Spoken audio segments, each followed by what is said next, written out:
Greetings, class, and welcome to our final lecture of the year. Our course concludes with a pair of chapters devoted to an important determinant of the well-being of society's members, that is, what they earn in their capacity as workers within the economy, and then our final chapter is devoted to how do those outcomes differ and what is the resulting level of inequality of the members of the Canadian economy. So let's get started. First, with a quick recap of the major conclusion of Chapter 18.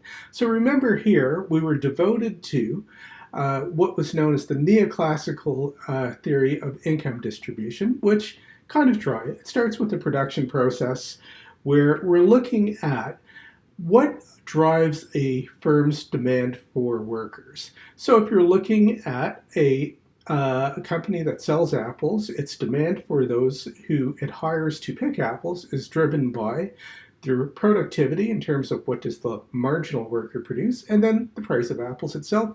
That gives us a demand curve for workers, and correspondingly there's a supply based on the willingness to trade off leisure for time in the labor market among individuals. What this model concludes is that, okay, workers should be given a level commensurate with the last worker's contribution to the production process multiplied by the price of output to give a value marginal product. Within this model, everyone earns the same wage within the market. And so every worker should earn identical wages, and with competition among firms for workers, as an extension of that, every worker within the economy should earn an identical wage.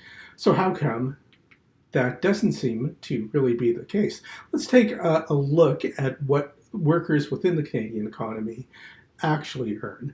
And we'll do this in tranches of 3, starting with the bottom of the spectrum in terms of earnings.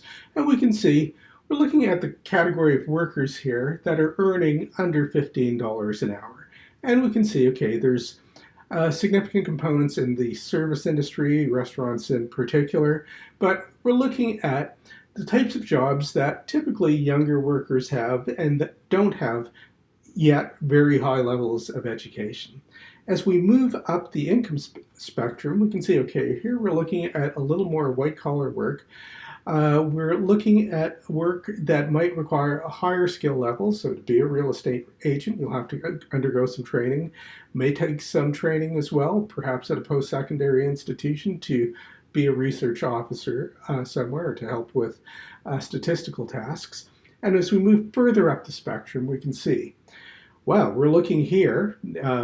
Previously, we were looking at 3 or 4 times the wage rate of those at the bottom of the spectrum. Now we're looking at 5 or 6 times the levels of earnings of those down, let's say, in the food and beverage sector here. So, takeaway here, earnings are unequal among the workers of the economy. So why is it that the neoclassical theory would conclude that the wages of workers should be identical? So let's keep going with that. Why is it that we get such wide fluctuations in wages among the different members of the labor force? We're going to explore in greater detail the forces that underlie wage determination that might not have been in the Chapter 18 model in which workers were paid the value of their marginal product. So we'll go through, here's the list here, one at a time, starting with the first one, compensating wage differentials. Let's say that you were looking for a summer job, and there would be different opportunities available to you. You could be a lifeguard. You could spend your summer working as a server in a restaurant. You could be a bartender. You could mow lawns. You could work at a summer camp working with kids. And I'm willing to guess it would be a remarkable coincidence that they would all offer exactly the same wage. And so you might be trading off some of the different characteristics of the jobs themselves. So perhaps among those options, you really enjoy working with kids. And so you might even be willing to earn 50 cents less per hour because you really enjoy working with children. Or you might like being outdoors all day. And so being a lifeguard might be more up your alley. Of course, you do have to do a bit of first aid training before you get there. That's a bit of a trade-off. Maybe try something else. Maybe you'd like mowing lawns for the summer because not only will you be outside, you'll get good exercise and be in great shape by the end of the summer term. So there are other things that you might take into account as well. So starting with the first one, let's take something like nursing or being a security guard, where a task like that might involve work that might be during the regular workday, 9 to 5, like most people spend their time in the workforce. Or alternately, you might be asked to do the overnight shift. Guess which would be more popular if they paid exactly the same wage? You'd probably get far fewer security guards or nurses that would prefer to work the overnight shift. You would more likely get those wanting to take the day shift, and to entice those to work overnight, you'd have to offer a somewhat higher wage. This starts to make income inequality creep in that there's a difference in wages between the two shifts, but there's kind of a reason for it, rooted in people's preferences to work one shift versus the other. Let's say you opted to be a window washer, and so you could wash the insides of windows on the ground floor, much the same as if you washed windows up on the 20th floor after taking the elevator. Let's say that you weren't washing on the interior, but the other side of the window. Well, it's going to be pretty dangerous to go to the 20th floor of the building and wash windows, knowing that it's a big drop if you fall. And to entice you to take on the additional risk, it might take a higher wage, recognizing that you have to be extra cautious and there is a greater risk. Everyone would want to work indoors if the same wage were offered. And so there might be what's known as a compensating differential for time of day or level of danger associated with certain jobs. Secondly, so why is it that you spend the likes of 4 years studying at a university? I take it many of you do so, not simply just for the joy of learning, but also for the fact that this could enhance your earnings potential when you do eventually make it into the labor force. So should you not be rewarded for that time and expense that you undertook during your post-secondary studies with higher wages, since tuition was costly, your time was costly in terms of your investment? Is it not befitting that you will then use those skills to apply in the labor force and earn a higher wage than someone who didn't necessarily pursue post-secondary studies? So not surprising that as you become more educated, more productive as a worker, a higher reward awaits you in the labor market when you do graduate, but this contributes to the inequality within the economy. Third, and we're sort of increasing a level of controversy as we go, some of it might have to do with ability. So let's say that you're the owner of a lawn maintenance service, and let's say that you have 3 workers, and give them each identical lawn mowers and send them out for the day. One of them completes 10 lawns that day, another completes 5, another completes 6. Well, why the differences in the output of the workers if they had the same capital equipment? Does it have something to do with inherent ability of the workers themselves? Well, maybe one of them can't carry the big heavy lawnmower as easily as the one who could do it at a faster pace, or mow lawns at a faster pace. Or maybe it's the case that somehow one of them inherently needs to take more breaks than the other and result fewer lawns mowed. Is it the case that an individual just puts in less effort, let's say in terms of number of minutes per hour worked, or just in terms of the pace at which they go as they are working? Is there a difference that somehow translates into a different level of productivity among the workers? Is it possible also that there's some level of chance involved in terms of how productive the worker is? Let's review one 1994 study by Hammermesh and Biddle, where they looked at workers in the Canada and US. They used a couple of different survey sources to find out something about their income, and also controversial, but what the interview interviewer thought of the attractiveness of the different workers.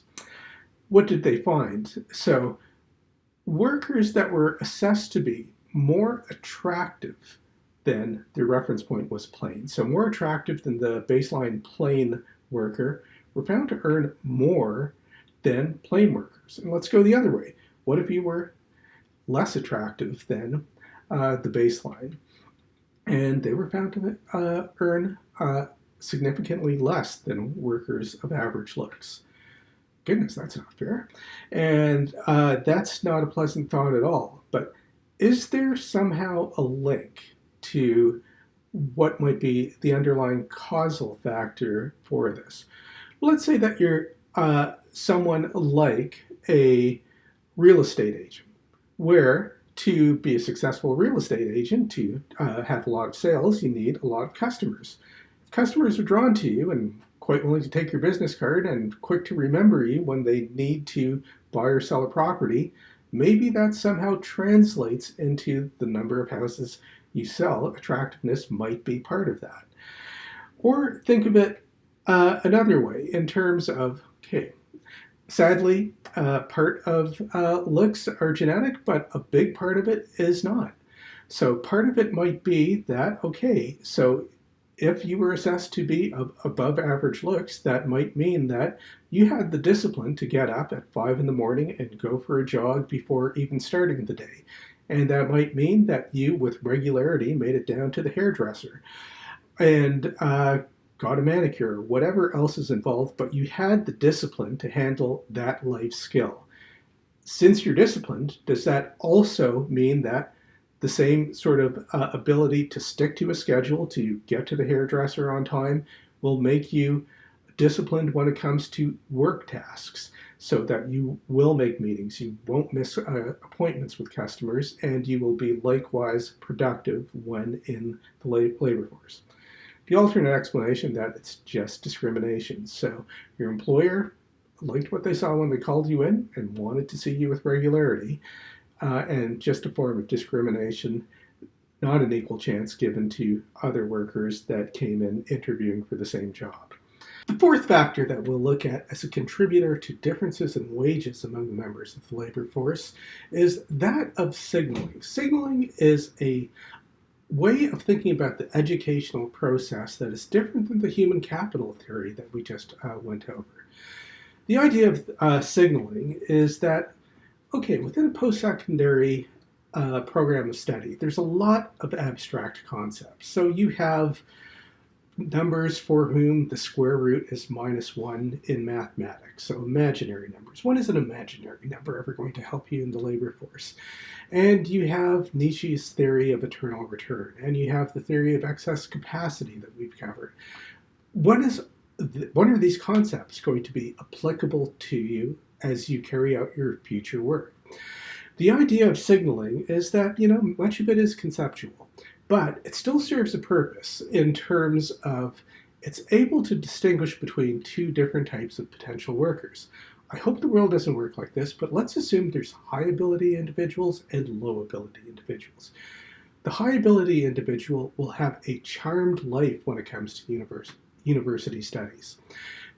He or she will be able to just glance at a textbook at a distance and ace the final exam. And they'll skip classes, it's fine. They don't have to go take everything in, and they will do just swimmingly. Whereas a low ability individual will have to go to every class, read every word of every textbook, buy other books, get tutors, and they will not arrive on a scholarship because their grades were low. They will have to pay full tuition, and they'll have to do an extra year or two because they flunked a few courses. So they could make it through the university system, but it would be costly. Costly to the point where would they have the same incentive to endure 5 or 6 years of university in the first place to the point of getting that degree? There would be a lesser incentive. It would take longer, it would be more costly. And so it's more probable that a high ability individual makes it through the system. If that's the case, well, employers can rightfully say that if you have a university degree, chances are you're a high ability individual. Not 100% of the time, but more often than not. Correspondingly, it's the degree itself only if you've completed it. So if you've gone to college for 2 years and decided to drop out, that was an indication, according to the signaling theory, that you didn't, or at least the chances are good, that you were of lower ability than those who ended up obtaining the degree. Notably, you don't necessarily have to enhance productivity within the post-secondary environment to be worth something. It's not necessarily that differential calculus makes you a better accountant, but the fact that you made it through the university system shows that you have high ability to be a good, maybe accountant, maybe auditor, whatever the labor market holds for you. You've indicated that you're a high ability individual. Next factor that we'll consider, and what we're going to do next, is think a little bit about who makes the high incomes within the Canadian economy. Now, I'm not asking who are the richest members of the economy, so that would be the media barons, those who are the heads of e-commerce companies, real estate tycoons, grocery store barons. Those are the richest. What we're asking is who makes the highest salary, and you're going to know many of them. First to consider is, here we have a handsome Hollywood actor that draws in $11 million a year because he makes movies that are well attended and have lots of customers. Next individual, maybe you don't recognize without a helmet on his head, but he is pretty good with a hockey stick to the point where he doesn't always lead, but does pretty well when it comes to the NHL standings. Third individual pulls in 3 times as much due to his golden voice that many customers of music favor his work over those of others. There's other people that are really good at what they do in the economy. Some nurses put in heroic efforts down at the local hospital. Some school teachers are really devoted to their task and very good educators. Some firefighters are very brave. Why do they not pull in millions? Let's take a look at 2 characteristics of what seems to be a commonality of those who have the ultra-high incomes in the economy. First, those who make the superstar money tend to be the best at what they do within the industry.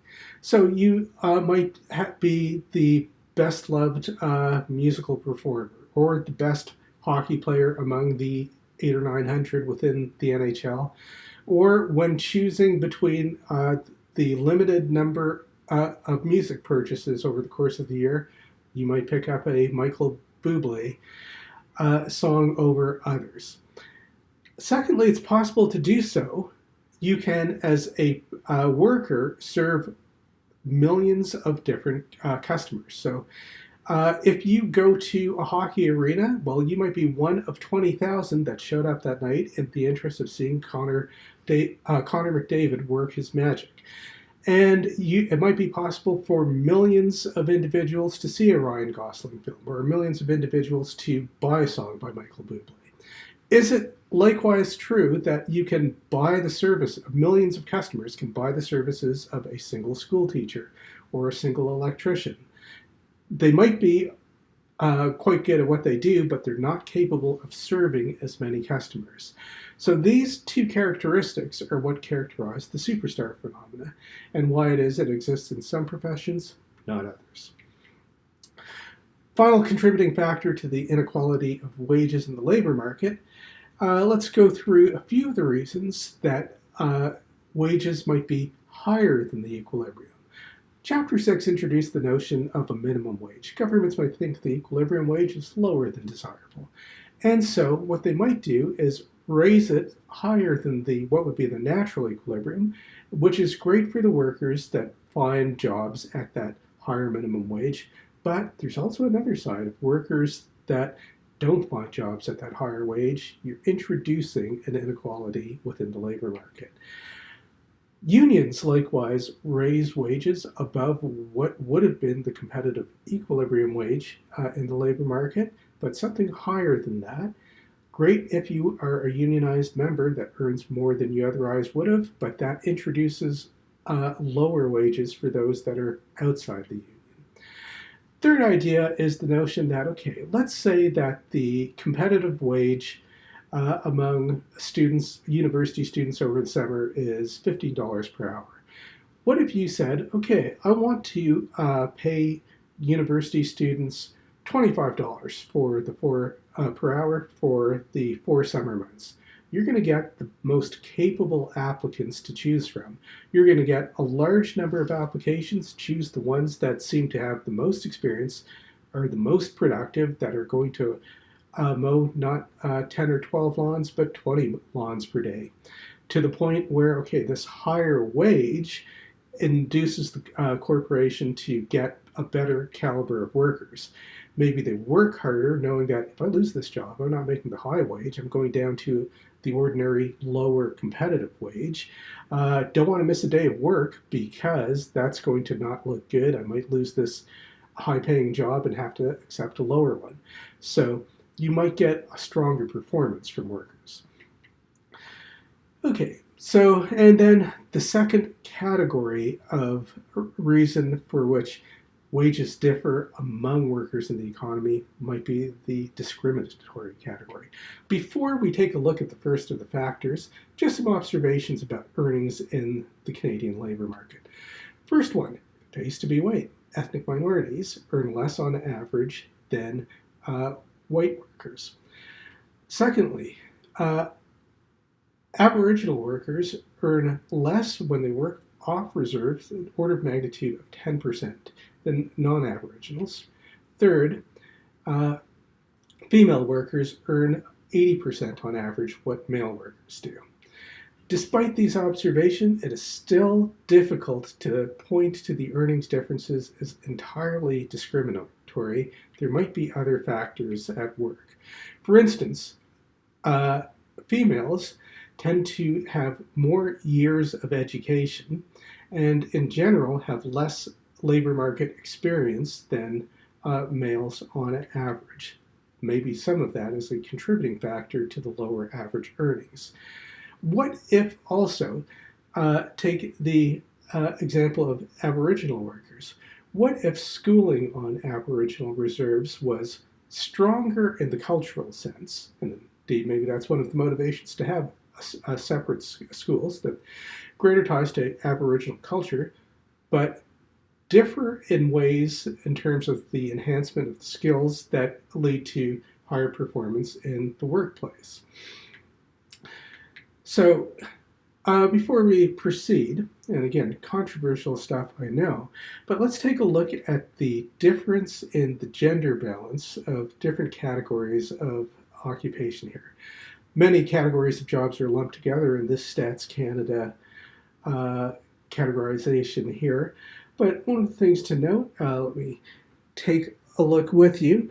It seems as though there's pronounced differences in terms of, look at the bottom large red bar indicating that there are many administrative positions that seem to be more female dominated than by males. And what are some of the others? Sales and service occupations, likewise more females. Education and government, again, more females employed than males. So, is it the case that the types of occupations in which there are a larger number of females than males are also characterized by lower earnings? If so, maybe some of that might be natural selection. Let's say more females are drawn to be school teachers, which is a lower paying profession compared to something with this, a job with the same level of skill level that is dominated by males. We see here trades and construction, more male dominated. Is that a high paying job? So some of the difference in earnings might be voluntary occupational choice differences, or to the extent that occupational choice is voluntary. There might be larger sociological influences. Okay, one of the niceties of competitive industries is that it has built in a mechanism to ensure that discrimination can't pay. Let's take a hypothetical example. Let's say that there was a bias towards employing someone that had blue eyes over brown eyes. So employers favored blue-eyed employees. Well, I guess that would mean the demand for blue-eyed employees would be higher than the demand for brown-eyed employees. And so brown-eyed employees with a lower demand would earn a lower competitive wage. However, let's say that you were the owner of a lawn maintenance service and decided that what you'll do is hire nothing but brown-eyed workers. You'll have lower wage costs and be able to offer a lower price to your customers. You could steal the business of all the employers that only preferred to hire blue-eyed workers, drive them out of business, and you would make all the profits. End result, there'd be no discriminating employers left. The profit incentive would have worked to eliminate discrimination. The invisible hand works in mysterious ways. So, competition can eliminate discrimination. Over time, you would find that any employer with the preference to continue hiring males over females, blue-eyed workers versus brown-eyed workers, they'd be driven out of business. But what if it was the case that the reason blue-eyed workers were hired, or there's a stronger demand, is because the customers themselves preferred that when someone's mowing my lawn, I prefer that it be someone with blue eyes than brown eyes. Well, okay, you're not going to easily be able to have your business stolen from an alternate company that doesn't hire blue-eyed workers. It might be the customers that are the source. So for instance, if customers were truly indifferent, let's say we're looking at a bias for right-handed servers at restaurants over left-handed servers. Customers prefer right-handed servers. Well, right-handed servers are going to make more. Of course, this is an exaggerated and ridiculous example, but what if it were somehow that, okay, so employers prefer to have female administrative assistants versus male, would that somehow lead the discriminatory practice to continue coming from the customers themselves? Okay, so we've made it to the final chapter. Chapter 20 examines the extent that inequality of incomes as the end result of earnings in the Canadian labor market and measures of poverty. So let's first start by taking a look at the extent of inequality of income in the Canadian economy. A common way to do this is to look at the total earnings, divide that up into quintiles, that is, groups of the top 20%, the bottom 20%, and 3 levels in between. Let's take a look here and have it speak for itself. So the poorest quintile earns just 1% of total income. And the top quintile earns more than half. It's pronounced. So the numbers show that there's quite a pronounced inequality within the Canadian economy. Let's next take a look at the distribution of income by quintiles, but this time after the effects of the redistribution of the tax system, and also including the effects of social programs, which in effect take incomes from the richer members of the Canadian economy and transfer them over to those at lower income levels.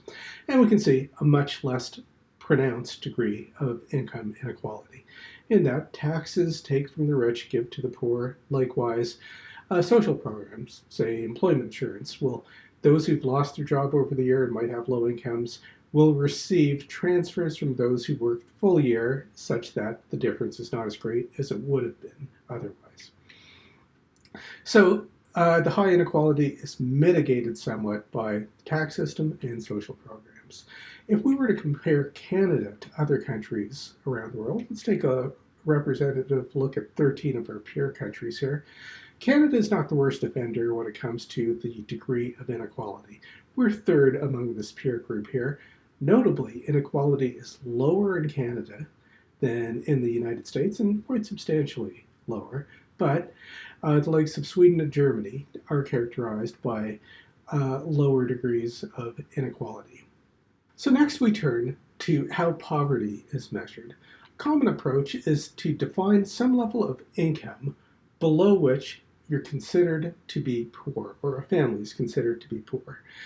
So if you define a line, I guess you would next be concerned with how many families find themselves below that poverty line as a percentage of the population. This gives us the poverty rate. Statistics Canada had defined a low income measure, trying to define it in a slightly more neutral way than deeming it to be poverty, but a low income cutoff level that had been followed for quite some time. Alternate measures exist. One common one, and probably here to stay, is that of the market-based measure, where you're looking at a specific basket of goods, so rent, food, clothing. What does that cost, and how many Canadians find themselves at an income level such that their income is below that market-based measure? Gained in prominence recently in terms of this has been adopted by the Government of Canada as Canada's official measure of the poverty line.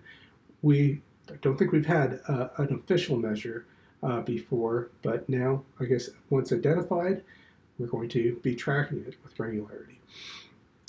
Some of the problems in measuring poverty is that, okay, if you look strictly at incomes, that's going to mask the fact that although incomes might be 1% of the overall pie for the bottom quintile, they're also provided with free education and free healthcare in a society like Canada. And so we're neglecting the fact that many of the necessities of life are provided such that, okay, it's not quite as bad as it might seem if looking at income alone. And certainly when comparing to other countries, at least bear in mind that, okay, compared to the likes of the United States, healthcare is provided to a greater portion of the population free of charge.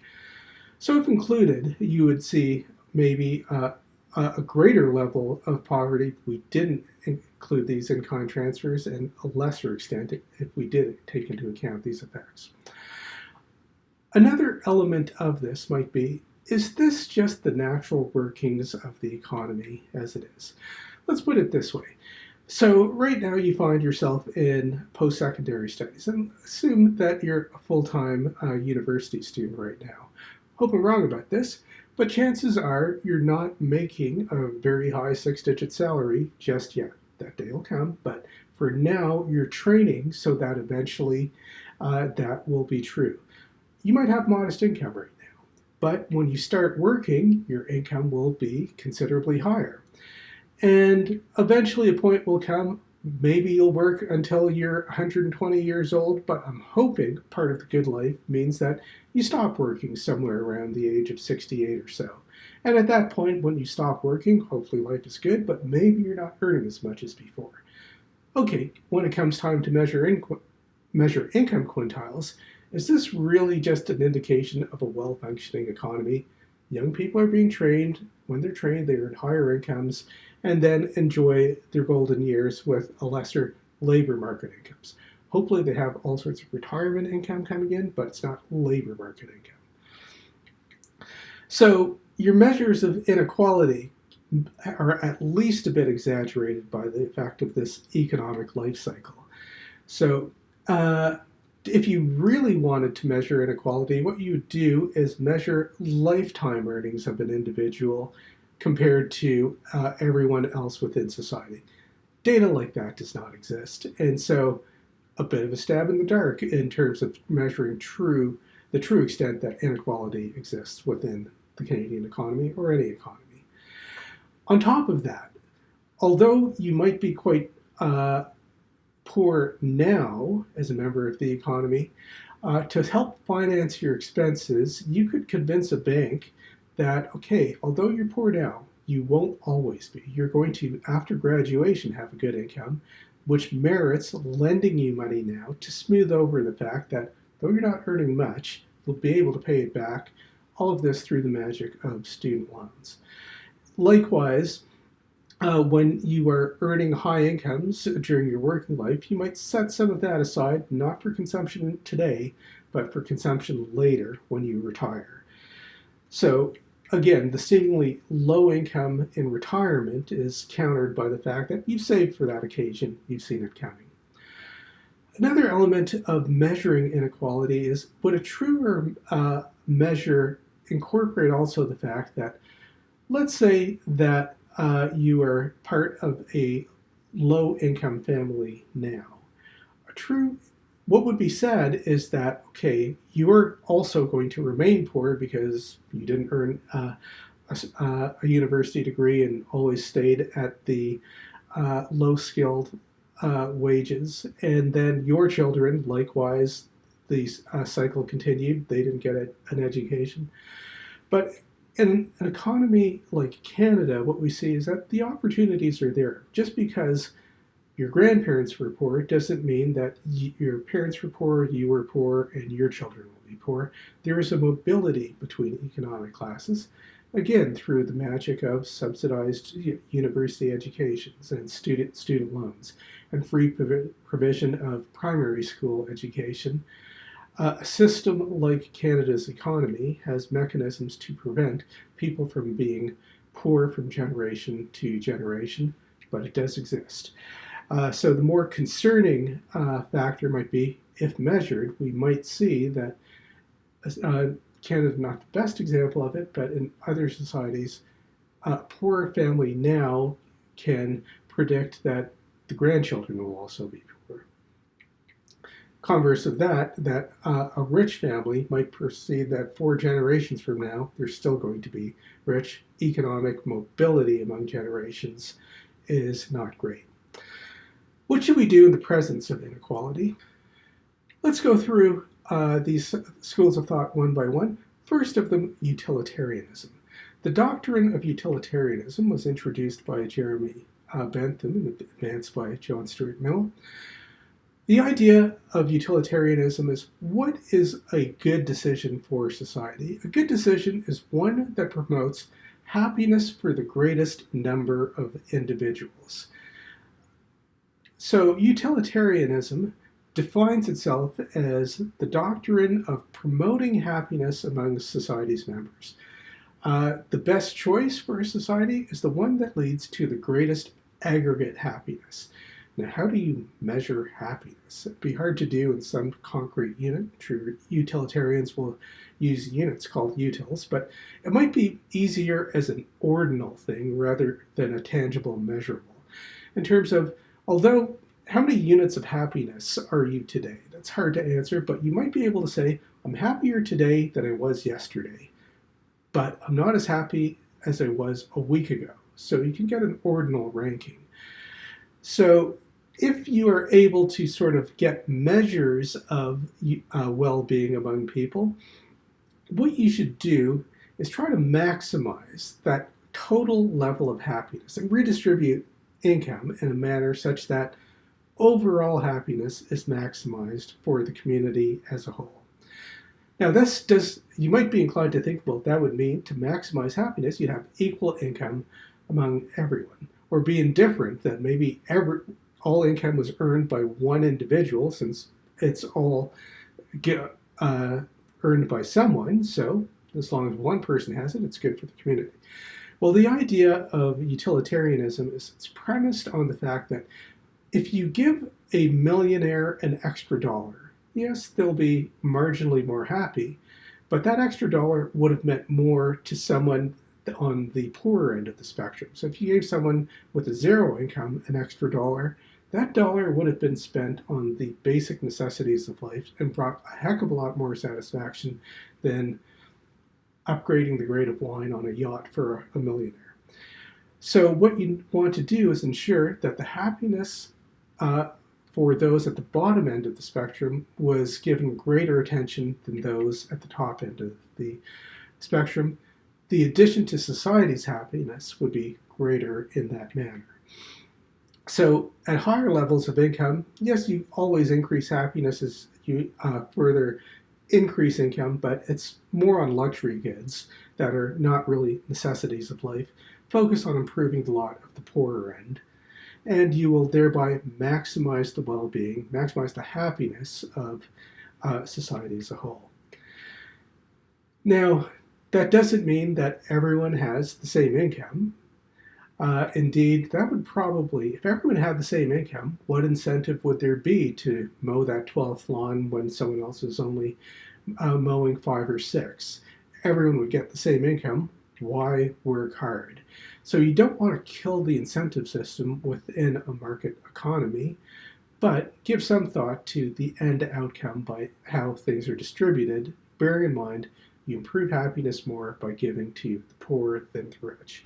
So it's a balance. You want to keep an efficient system that maintains an incentive to work, while also being conscious that you don't want too much of society falling below the poverty line. It's a trade-off. Second of the schools of thought is introduced to us by John Rawls. Rawls had a strange way of introducing this in his book, which was entitled A Theory of Justice. Was thinking, okay, let's say that you were not even a person yet. You were just sort of a soul. And were you a man or a woman? Didn't know yet. Were you tall or short? Didn't know. Where did you live? What country? Didn't know. You just know that you were going to be born, and you were orbiting the Earth, looking down at the different countries that, okay, if I wind up in Finland, good schooling system. If you wind up in the United States, don't want to be the wrong color there. If you wound up in Canada, okay, well, primary schooling would be free for a while, then you'd be thinking a lot about your plight in terms of which country you landed in if you were to choose. You didn't know who you were. You could be tall, thin, strong, weak, man, woman. You were choosing which country and the game rules of the system behind a veil of ignorance, not knowing who you'd be. You could be the worst off member of the economy. You could be the richest king in Europe. But you don't know that in advance. You just decide on the rules. Then you wind up in that country and your human form takes form. So you might end up being at the bottom or the top. So an interesting thought exercise that Rawls contrasted to the utilitarian approach where, okay, society's kind of indifferent as long as that individual who receives an income increases happiness, it's good for the society. Whereas Rawls is thinking, you don't want to go too far down the well-being spectrum. You'd start thinking, as that soul orbiting the Earth, how bad could things be? And Rawls believed that you would devote quite a bit of attention to not choosing one of those countries where those who are badly off are really badly off. You wouldn't want to choose a society where slavery was present.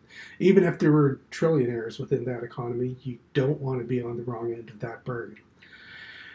So he thought that, and in thinking of, again, it's an intriguing book, how do societies make progress? Well, when royalty in Spain becomes slightly richer because of some new conquest, that's good for the individuals involved, but that's not social progress. Social progress would be when the poorest member of the Kingdom of Spain receives an improvement. And so you would look to a culture in terms of not how royalty improves their plight, but how the feudal slaves improve over time. That's when social progress occurs. You look for the worst off member of the society, and when their well-being occurs, that's when you make a social improvement. So the max and min criteria in terms of you maximize the well-being of the person with the minimum level of utility. So Rawls looked at the least advantaged member and trying to improve that. And he referred to that as social progress. So you would find, if you're thinking of something like income distribution, find the poorest member. Make the poorest member richer. That way you will make society better off. Now, would you really be so risk averse that if there was only a 1 in 10 million chance that you would be the worst off person, you wouldn't pay any attention to any of the other members? That's pretty risk averse. To the point where this is an interesting comparison, but most people are probably not so risk averse that they would only focus on that one least off member of society. Maybe takes the idea a little too extremely. Third member, our third school of thought, that of libertarianism. When in looking at the quintile distribution of the Canadian incomes, the libertarian would turn his head and don't even want to see those numbers. What I want to know instead is, were the opportunities to earn equal among society's members? So Robert Nozick advanced the view that government shouldn't necessarily distribute income. What they should do is think about, were the opportunities to earn income equal among society's members? For instance, let's say you graduate along with another colleague, same degree, same number of years of education, it costs you the same. You go on to have a 9-to-5 job, working 49 weeks per year and gaining a high income. Let's say this other colleague of yours is plagued by some nasty addiction. This individual is addicted to playing golf, only works half the year, spends the other half traveling the world to the nice golf courses, spending his half year of income playing golf. What happens when it comes to comparisons of income? He earns half of what you do. And is that inequality that should be addressed? Well, voluntary choice on both your parts. That's how he chooses to live his life. Both had the opportunity to acquire a university education. Leave it up to the individual how they would like to allocate their time between labor market, non-labor market pursuits, and whatever. As what would be concerning is that, okay, Aboriginal schools lead to education that is not as highly rewarded in the labor market. There's your problem. That should be addressed. You should make opportunities equal among society's members. It's wrong to, when you identify that, okay, some opportunity was limited according to which socio-demographic group you're looking at. So we conclude this chapter with a look at some of the policies to reduce the level of poverty within the economy. Starting with the minimum wage. So again, we talked about this just in chapter 19. Here it is again, the idea of the minimum wage, where you're raising the income of those who are at the bottom end of the income spectrum, but it also at the same time increases the level of poverty among those who don't find jobs, who are the unemployed, that inherently go hand in hand with a minimum wage. So to what extent does raising the minimum wage increase unemployment among that category of workers? Part of that is an impact of the elasticity of demand for low-skill labor. So that might vary. Maybe if you raise the minimum wage, there's not much alternative other than continuing to hire cashiers that earn the minimum wage. But maybe there's an alternate. Maybe rather than hiring as many actual human workers, you could switch over to automated checkouts where customers are their own cashiers, and you can switch to capital rather than continuing to employ labor. With greater elasticity of substitution, that is, you would switch more to the machines rather than the people, there might be a more elastic demand for labor. And those who are critical of the minimum wage would point out, well, who are the individuals who receive the minimum wage? It's very often young people that might be, say, high school age, where they're living with parents that are already earning decent wages. This is just supplemental income for the youngsters or the families. It's not so much that, okay, when it comes to time to measure income quintiles, yes, they appear at the bottom 1%, but they're not that badly off if you were to consider family income. Second, the extent of social programs. So take something like a program for if you are earning low income. Western countries are characterized by programs that will, rather than have you truly have a zero income, have some form of transfer program where, despite having no income, you will receive some purchasing power through government transfers. One of the criticisms is that, does this somehow, controversial of course, but does it lead to a lower incentive to start working if you are already getting some income by putting in 0 hours of work?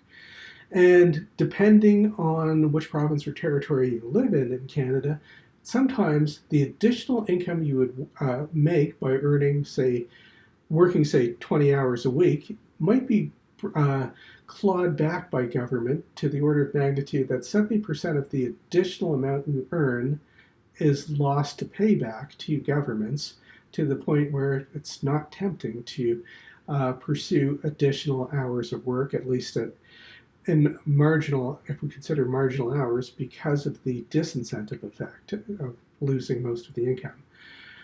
Maybe this, and again, kind of the extreme view, that it might sort of distort the incentive to work such that you don't accept new job offers as they come in, because you prefer to spend more time not working, given that it's not necessarily leading to zero income, just you receive something, not a high amount, but something through government transfers. Controversial. A system that is proposed might be to, okay, if you take the Canadian economy as it is now, we have employment insurance, and we have social assistance payments, and we have programs that transfer incomes for those that might not have the full opportunity to work in the labor force because of a physical disability. There's many programs. What if you combine them all into one giant system of support and combine it also with the income tax system? I'll give you an example of the formula. Let's say that we replace the current income tax system and social programs combined by a really simple, you wouldn't have 20-page tax forms or lengthy applications for why it is your income is low, just one formula that governs both. What is the amount that you earn this year, and minus an exemption amount, a third is payable in taxes. So for instance, if this was your formula, a family earning $60,000 a year, what's 60,000 divided by 3? 20,000, minus the basic personal exemption of 10,000. So 20,000 minus 10,000, you'd pay 10,000 in taxes. If you earned more as a family, $90,000, 90,000 divided by 3 is 30,000, minus 10,000 would leave a $20,000 tax obligation. If you earned $30,000, well, okay, 30 divided by 3 is 10,000, just equal to these, you'd pay nothing. What if you earned less than 30,000? Okay, you earned $15,000 divided by 3, 5,000 minus 10. You would receive from government, rather than paying taxes, you'd receive a subsidy of $5,000. So it's not implemented in many countries, but some of the former the Eastern European countries have systems that resemble a negative income tax. Alberta had one for a while at the provincial level, where something resembling that, typically not with a refundable tax credit at the bottom, but one tax rate that applied to various sort of income levels. So you would simultaneously have a system that taxed those with high incomes and gave to those at the bottom end of the income spectrum. On the other, would this kill the incentive to want to work? So you wouldn't have to necessarily have any reason that you've looked for work and couldn't find it. You could just decide to, you're going to take the full maximum subsidy, have zero income, and receive, under a system like this, the maximum payout of $10,000. Would that kill the incentive to work?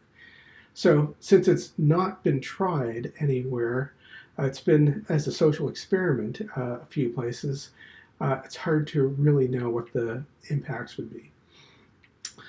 Another program to help those at the bottom end of the income spectrum is what's known as in-kind transfers.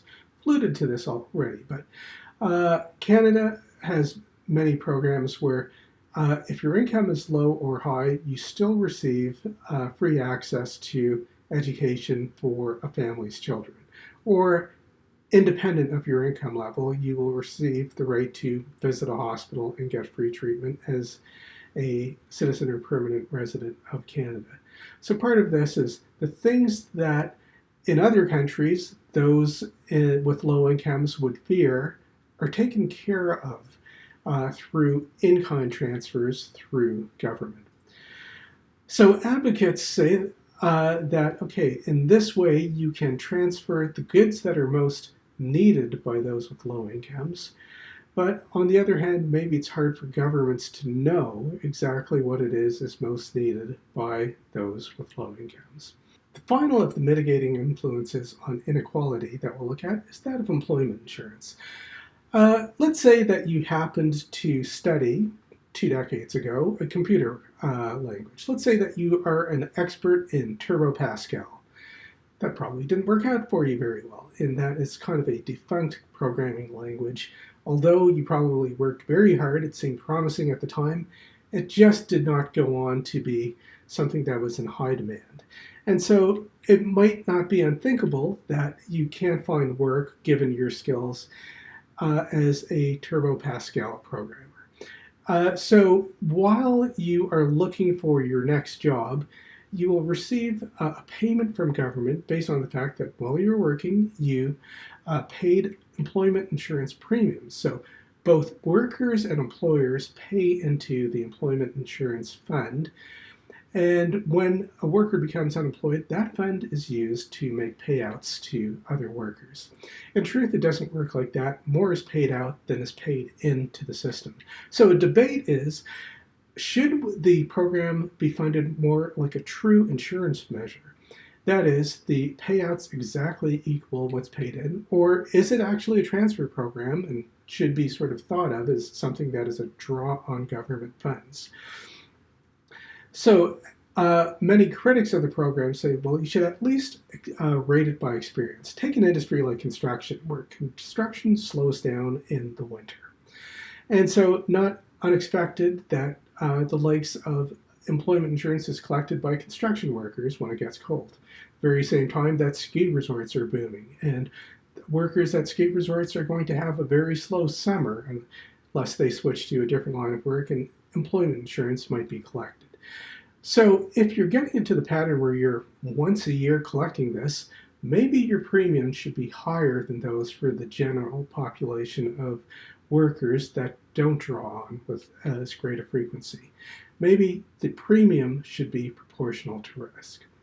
So with that, we've made it to the end of chapter 20. We've made it to the end of all our chapters. Final note, hope you've enjoyed our course together, and many of you will consider further courses in economics. Good luck on the final exam, and hope to see you again in some other course.